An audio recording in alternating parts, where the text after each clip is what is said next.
Hello, good evening. Good evening.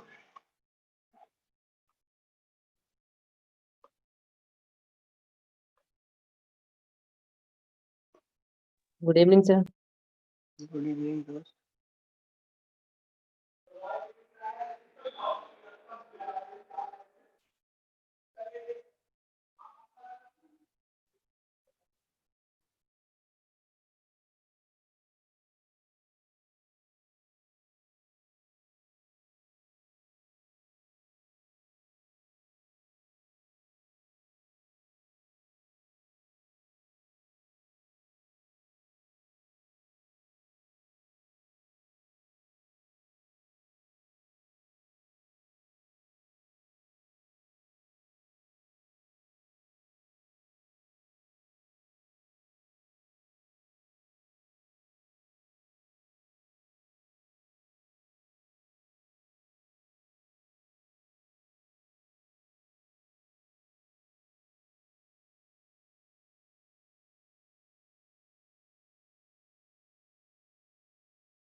Okay, तो मैंने आप लोगों के जो एडवांस प्रोडक्शन टेक्नोलॉजी वाला सॉरी ये मटेरियल साइंस का जो ग्रुप है व्हाट्सएप ग्रुप, उस पर मैंने शेयर की थी पीपीटीज. किसी को समय मिला देखने का?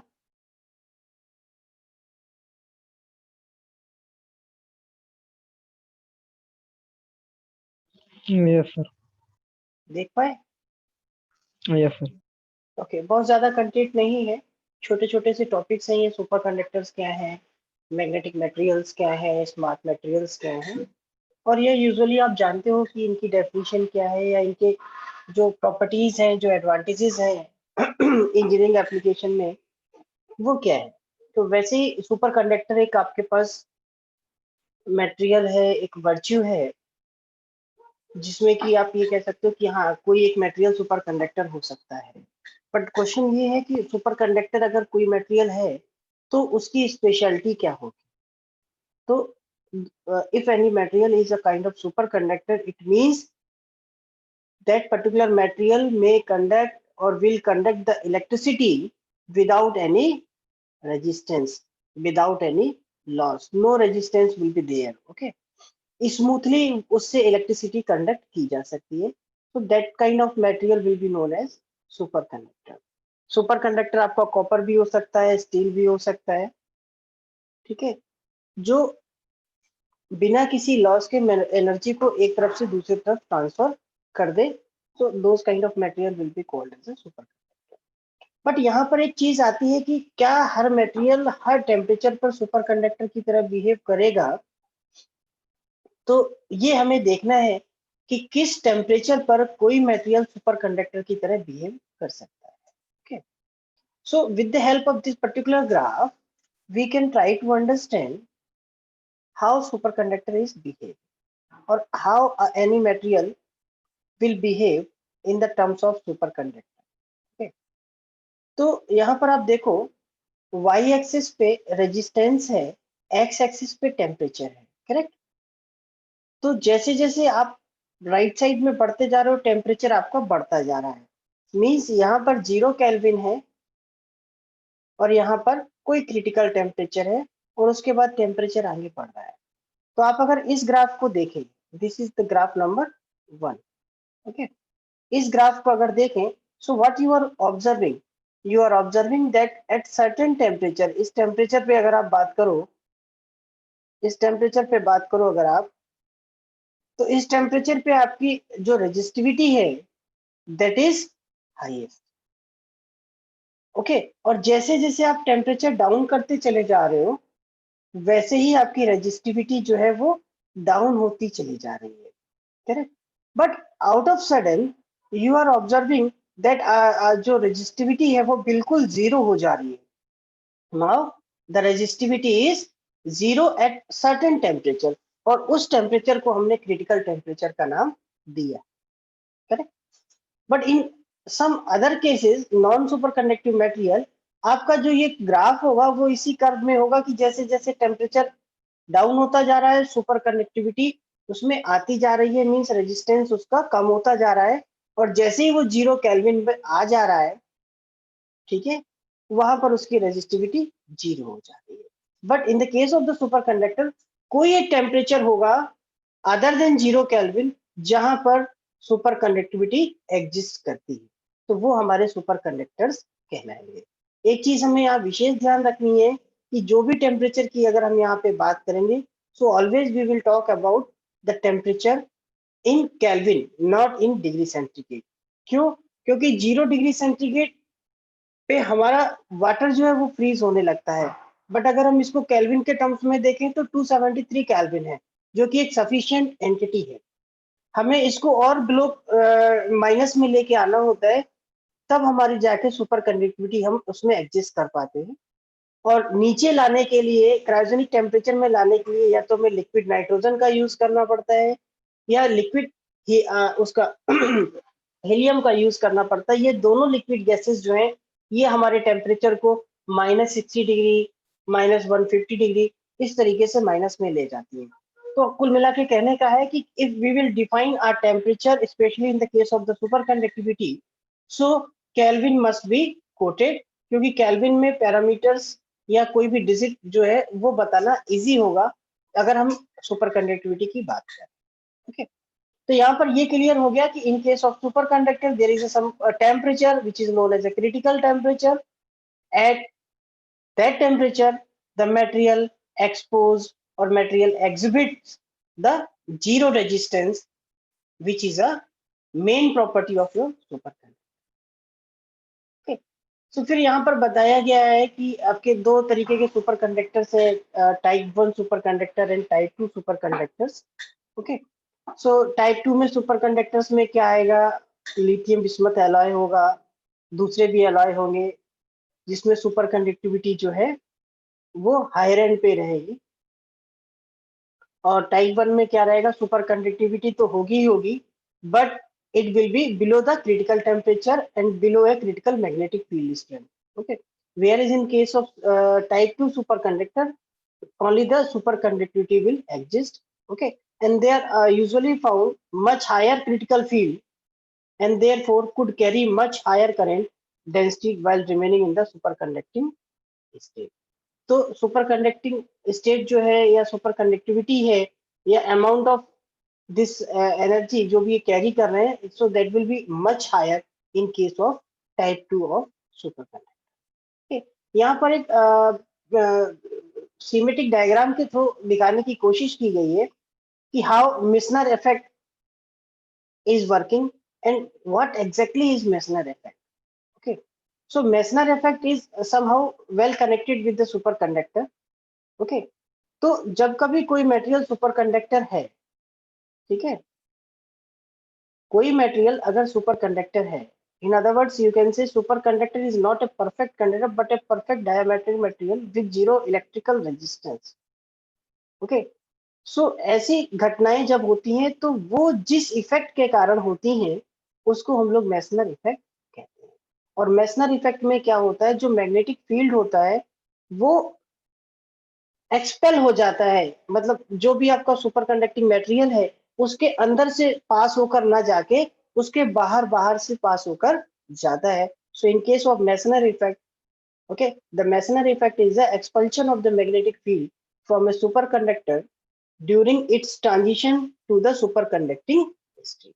Okay, तो ये ध्यान रखने की बात है कि मेसनर इफेक्ट क्या है, तो जो हमारा मैग्नेटिक फील्ड है उसको रिपल्स करना या उसको एक सुपर कंडक्टर के बाहर से गुजरना जो है वो मेसनर इफेक्ट कहलाता है। यहाँ पर आप देखें टॉप लेफ्ट में तो वही फिगर मैंने लास्ट स्लाइड का कॉपी करके रखा हुआ है, but at middle you can see one foam container. This is our foam container. Okay, this is our foam container. इस फोम कंटेनर में यहाँ पर कैविटी है और इस कैविटी में आपने क्या किया हुआ, ये थोड़ी सी फ्यूमिंग टाइप की दिख रही है। सो this is a kind of liquid nitrogen. ठीक है, लिक्विड नाइट्रोजन जो है बहुत ही ज्यादा ठंडा एक लिक्विड है जिसका कि टेम्परेचर अराउंड -60 डिग्री सेंटीग्रेड तक हो सकता है और होता है। तो हमने लिक्विड नाइट्रोजन का एक एटमॉस्फेयर यहाँ पर क्रिएट किया और उसमें एक सेमीकंडक्टर, हमने ये ब्लैक कलर का सेमीकंडक्टर डाल दिया। तो जैसे ही ये सेमीकंडक्टर मटेरियल या सेमीकंडक्टर एक लिक्विड नाइट्रोजन में गया तो ये भी बहुत ज्यादा ठंडा हो गया, क्रायोजेनिक टेम्परेचर में आ गया। तो हम देख रहे हैं कि ये जो मैग्नेट है ये इसको एक सर्टेन डिस्टेंस पे होल्ड हो रही है, means there is a certain distance in between your super conductor versus the magnet. So this is just because of your masonry. With this help of diagram, we can understand what are the superconductor 1, type 1 and type 2. Okay. So superconductor में आप देखो जैसे जैसे आपका temperature बढ़ता जा रहा है, ठीक है, जैसे जैसे आपका टेम्परेचर बढ़ता है, ये देखिए आप राइट साइड डायरेक्शन में टेम्परेचर इंक्रीज हो रहा है. ओके. और इसके अपोजिट जाओगे, टीसी से अगर आप ओरिजिन की तरफ जाएंगे, ओरिजिन ओ की तरफ जाएंगे, so your temperature is somehow decreasing. तो जैसे जैसे आपका टेम्परेचर डिक्रीज हो रहा है, फॉर एग्जांपल अगर आपका टेम्परेचर यहाँ पर है तो आप देखो आपका ये बी नॉट कितना है, ठीक है. B naught is some kind of magnetic field here. Okay. So अब देखिए कितना, means as compare to some other temperature which is close to origin, okay, it is somehow lesser, but as compare to your TC it is somehow a greater value. और अगर पास में पहुंच गए means close to origin, means आप बहुत ज्यादा negative temperature में चले गए या बहुत ज्यादा लोअर केल्विन टेम्परेचर पर आ गए, means you are in the cryogenic temperature but at very lower side. तो जैसे जैसे आप लोअर क्रायोजेनिक टेम्परेचर पर जाते हैं तो ये आपकी जो बी नेट की वैल्यू है ये इंक्रीज होती हुई चली जाती है. But similar condition will not follow, when you are dealing with the type 2 superconductor. Okay. तो यहाँ पर हमने इसका एक्सप्लेनेशन नेक्स्ट स्लाइड में लिखा हुआ है कि the dependence of the critical magnetic field on the temperature can be easily see. Okay. So जैसे जैसे टेम्परेचर आपका चेंज हो रहा है वैसे वैसे आपका मैग्नेटिक फील्ड की जो इंटेंसिटी है वो आपकी चेंज हो रही है. ओके. सर टेम्परेचर घटने से जो मैग्नेटिक फील्ड की इंटेंसिटी सर बढ़ क्यों रही है, कम होनी चाहिए थी ना. क्या चीज? तो सर आप बता रहे हो जो मैग्नेटिक फील्ड की इंटेंसिटी है, अगर टेम्परेचर हम डिक्रीज कर रहे हैं तो वो इंक्रीज कर रही है, बट सर अगर हम नॉर्मली देखें तो वो वैसे सर डिक्रीज करनी चाहिए ना. नहीं, अब आप ये क्रायोजेनिक टेम्परेचर में चल रहे हो और आपका जो मटेरियल है that is not a kind of simple material, it is a kind of super conductor material. Okay. और ये सुपर कंडक्टर मटेरियल तभी फॉर्म में आता है, तभी एक्टिव होता है जब वो नेगेटिव टेम्परेचर या बहुत लोअर टेम्परेचर पे आ जाता है. ठीक है. Yes sir. तो अगर वहां आप पर इसको सोचो कि रूम टेम्परेचर पे ये सुपर कंडक्टिविटी आपको दे तो ये पॉसिबल नहीं है, या बहुत लोअर सुपर कंडक्टिविटी आपको देगी. इसीलिए अगर आपको मैं इसको एक प्रैक्टिकल एग्जांपल से कनेक्ट करूं, एमआरआई का नाम सुना है आप लोगों ने? एक्सरे का सुना है, अल्ट्रासाउंड का सुना है? Have you heard about the MRI? Yes sir. है ना. एमआरआई की कॉस्ट जो है वो आपके अल्ट्रासाउंड और एक्सरे से बहुत ज्यादा होती है जब आप टेस्टिंग कराने जाते हो. तो वो टेस्टिंग कराने या टेस्टिंग की जो कॉस्ट है वो सबसे ज्यादा महंगी इसलिए है क्योंकि वो इक्विपमेंट, वो मशीन बहुत महंगी है. अब उस मशीन का महंगा होना क्या कारण है? तो वहां पर हमारे ऐसे सुपर कंडक्टर्स का बहुत रोल है जो कि क्रायोजेनिक टेम्परेचर पे मैग्नेटिक फील्ड डेवलप करते हैं. उसमें है क्या, आपने कभी सुना हो या कोई जानने वाला एमआरआई स्कैन कराया हो तो उसमें कोई भी मेटेलिक पार्ट बॉडी के साथ उस मशीन के अंदर नहीं जाने देते. क्यों? क्योंकि वहां पर बहुत ज्यादा मैग्नेटिक फील्ड डेवलप होता है और वो मशीन से अटैच्ड एक पूरा कंपार्टमेंट होता है जहां पर लिक्विड हीलियम या लिक्विड नाइट्रोजन के थ्रू वो पूरे टेम्परेचर को मेंटेन करते हैं. ओके. तो जैसे जैसे टेम्परेचर आपका कम होता जाता है, क्रिटिकल टेम्परेचर से और नीचे आप आ जाते हो, तो आपका ये जो मैग्नेटिक फील्ड है, ये इंटेंसिटी जो है वो आपकी बढ़ती चली जाती है.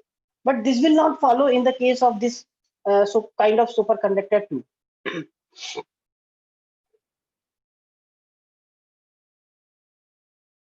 So superconductor 2 की डिस्कवरी कब हुई? That kind of word is written here. So has two critical magnetic field associated with behavior enable it to have composite N and S structure. N stands for normal state and S stands for superconducting state. Okay. तो यहाँ पर BC1 जो है figure में जो दिया हुआ है, first critical value BC1, the flux penetrates in a series of regular position filaments. The core of each filament is in the normal state. Thus, magnetic flux flows through in quanta. When the second critical field BC2 is reached, the flux penetrates completely and the material reverts to its normal state. Okay, तो अगर इस figure से इसको हम compare करें तो ये आपका BC1 और BC2 है। BC1 जो है उसमें आपका जो फ्लक्स है वो एक बल्क में, एक क्वांटम के हिसाब से वो जाकर किसी भी बॉडी पर, किसी भी कंपोनेंट पे, जो भी टारगेटेड कंपोनेंट है या जो भी एटमॉस्फेयर है वहां पर जाकर फ्लो करता है। बट जैसे ही ये आपका BC2 में पहुंच रहा है, जैसे ही उसकी स्टेट कन्वर्ट हो रही है, वैसे उसकी जो इंटेंसिटी है वो भी चेंज हो जा रही है, और इंटेंसिटी चेंज होने जाने से उसकी जो पेनिट्रेशन पावर है वो भी उसकी इनहेंस हो जाती है। ये कुछ मटेरियल्स है, मटेरियल्स मींस कुछ एलिमेंट्स है जो कि सुपर कंडक्टर की लिस्ट में आते हैं, और यहाँ पर ये बताया गया है कि what is that particular kelvin temperature जिसपे ये सुपर कंडक्टिविटी रिवील करते हैं। Correct? So 1.20 Kelvin is a kind of critical temperature of aluminum. Cadmium 0.52 Kelvin. Okay? तो ये वो टेम्परेचर है, एब्सोल्यूट जीरो के आसपास ही है, थोड़े बहुत प्लस माइनस है, इसीलिए इसको केल्विन में लिखा जाता है। अगर इसको केल्विन में ना लिखे तो ये कितना होगा, ये होगा -271.8 something. Okay, so which one is easy to write? -271.8 degree centigrade is easy to write, or 1.2 Kelvin is easy to write. Okay, so 1.2 Kelvin is easy to write. That's why this kind of temperature, especially in the superconductors, we usually use Kelvin as a unit of the temperature. Principle of superconductivity clear ही हो गई कि without any resistance, without any loss, if there is a transfer of the electricity, so that will be termed as a superconducting material. और यहाँ पे एक विशेष और बात ध्यान रखने की, सुपर कंडक्टिविटी और सुपर कंडक्टर ये दोनों ही अलग चीजें हैं। Correct? So this was little related to your super conductor. ऐसे दूसरा हमारे पास छोटा सा टॉपिक है,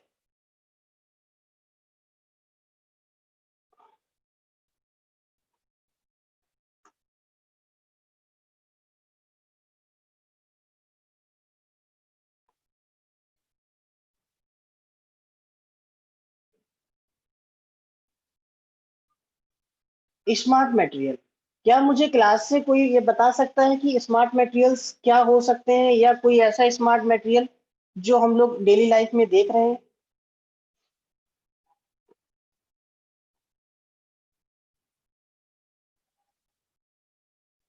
स्मार्ट मटेरियल्स क्या होंगे?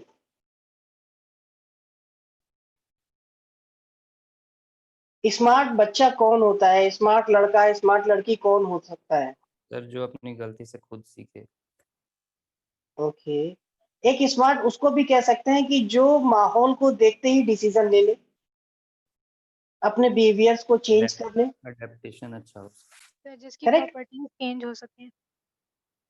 हाँ, प्रॉपर्टी चेंज हो सके या एनवायरनमेंट के हिसाब से वो चेंज करने की कैपेसिटी रखता हो, तो that kind of material will be consider as a smart material. Okay, तो यहाँ पर हमारे मटेरियल साइंस में जो स्मार्ट मटेरियल्स हैं वो वही मटेरियल्स हैं जो किसी एक्सटर्नल इन्फ्लुएंस से अपने आप में कोई बिहेवियर में चेंज, अपने अपीयरेंस में चेंज या अपनी प्रॉपर्टी में चेंज ले आते हैं। अब आजकल आप लोग देख रहे हैं बहुत सारे मल्टीप्लेक्स में, बहुत सारे मॉल्स में फॉग सेंसर लग गए हैं, स्मोक सेंसर्स लग गए हैं। क्या है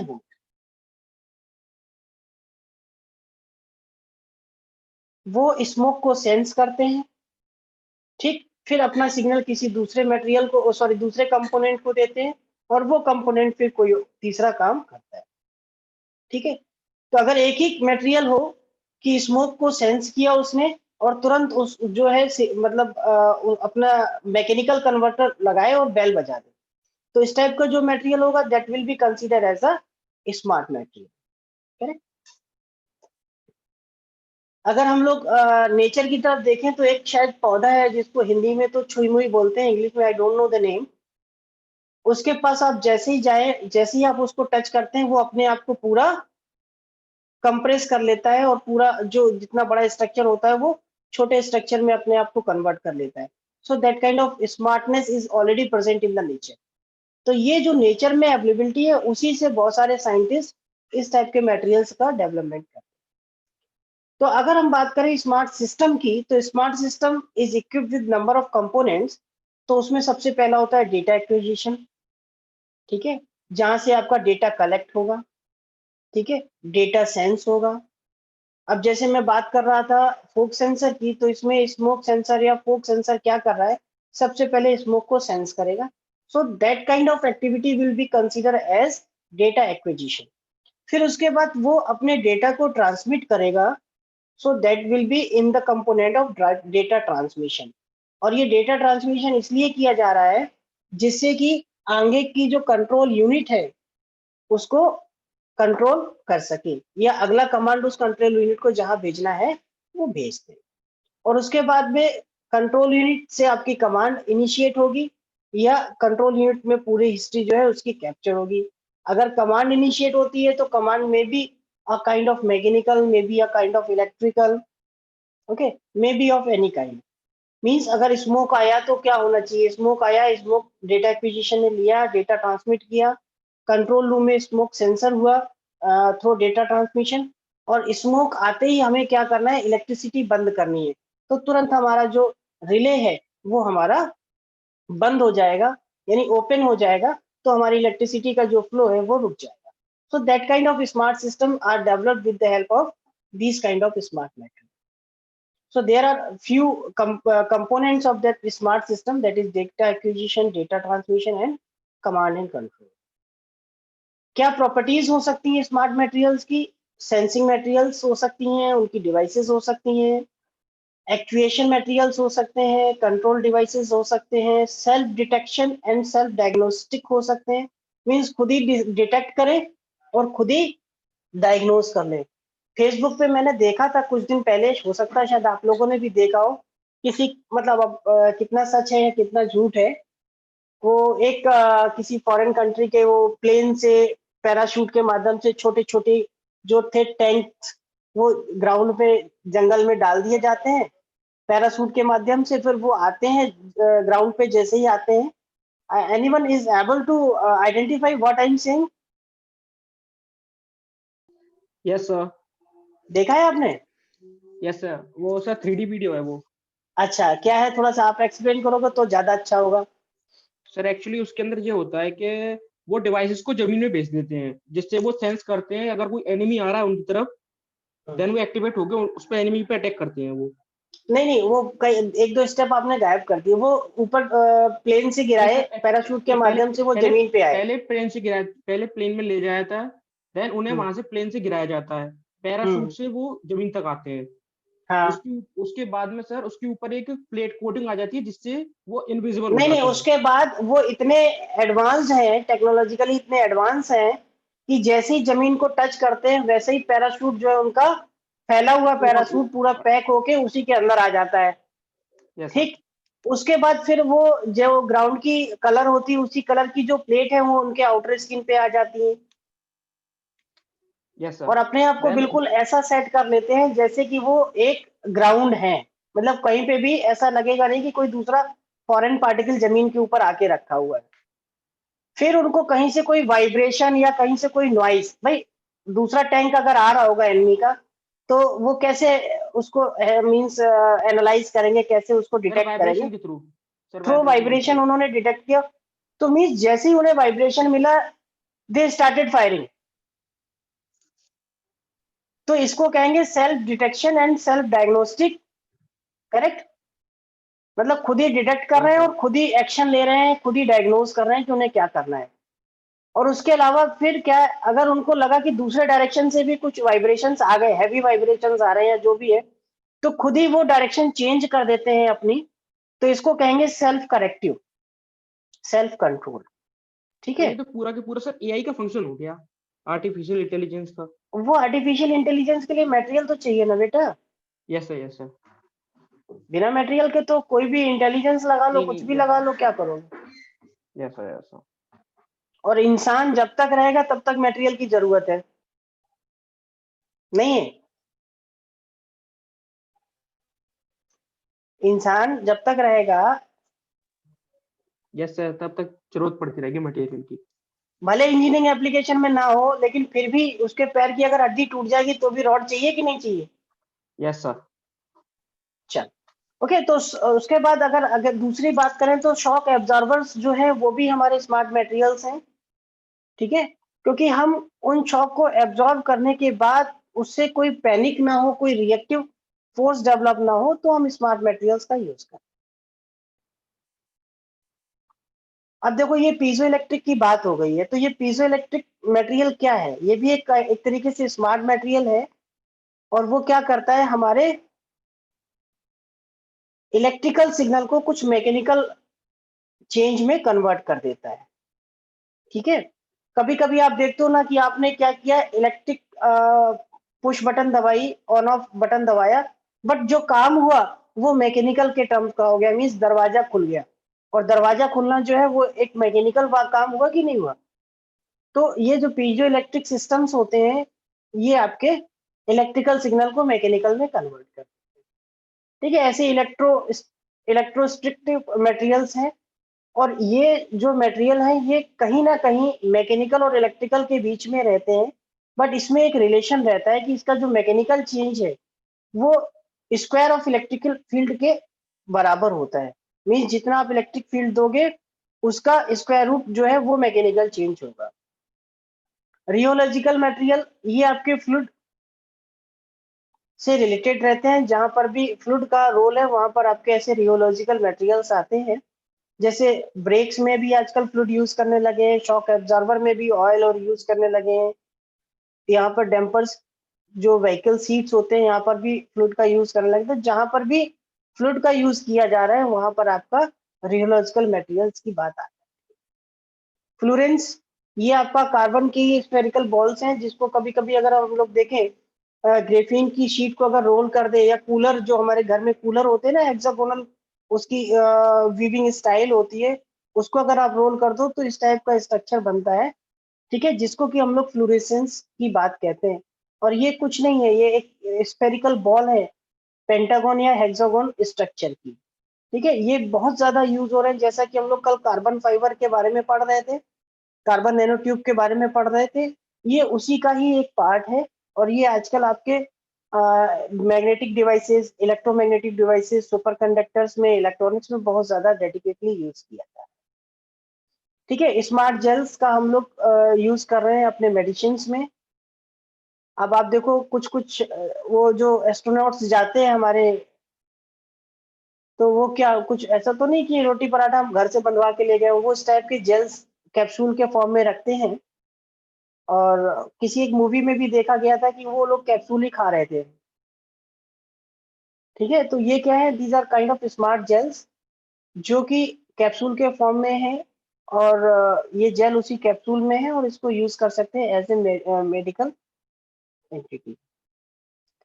तो ये वो लोकेशंस हैं जहां पर हम लोग स्मार्ट मटेरियल का यूज कर सकते हैं, like aircraft, orthopaedic surgery, robotics, ठीक है? वाइब्रेशन ऑफ हेलीकॉप्टर ब्लेड में रिडक्शन किया जा सकता है इसके थ्रू।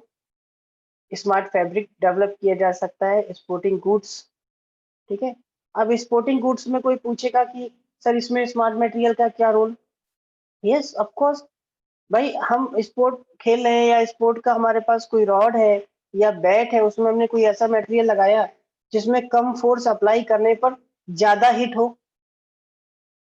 ओके? अभी क्या, हमारे बैट्समैन को पूरी पावर के साथ बॉल को मारना पड़ता है, तब जाके बहुत दूर जाती है।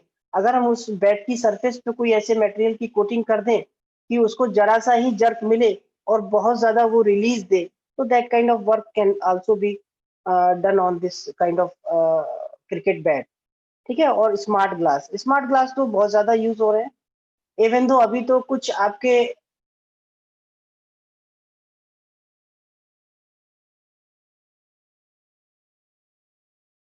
ये जो इक्विपमेंट आपको ऐसे दिखाई दे रहे हैं कि बोले ये वाला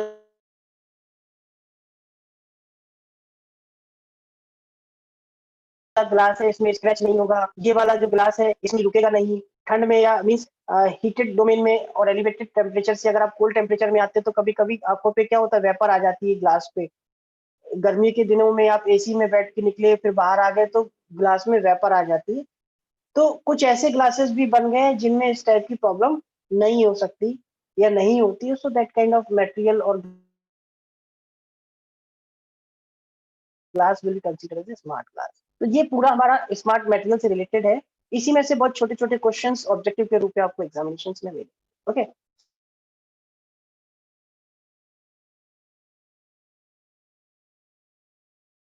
तो ये स्लाइड 20 स्लाइड्स तो उसको मैं आज कवर नहीं कर रहा हूँ। Discuss in another lecture, otherwise we'll share some other information in the next lecture. Okay, तो किसी को कुछ डिस्कशन करना है तो हम लोग सेशन ऑन रखते हैं, otherwise we can close the class because you have the examination ahead, so you all guys requires a time for the preparation.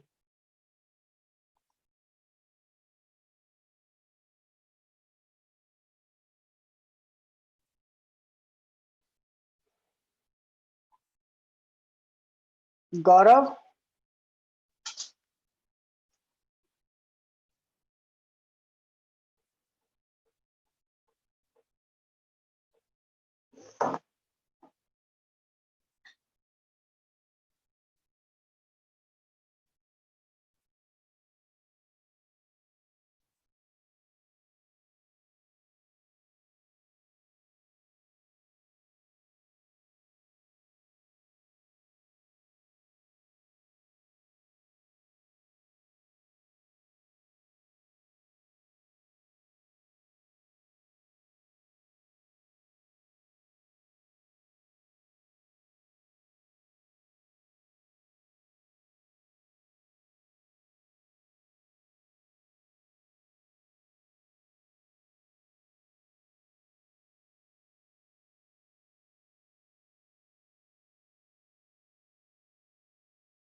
Leave करनी है क्या क्लास को?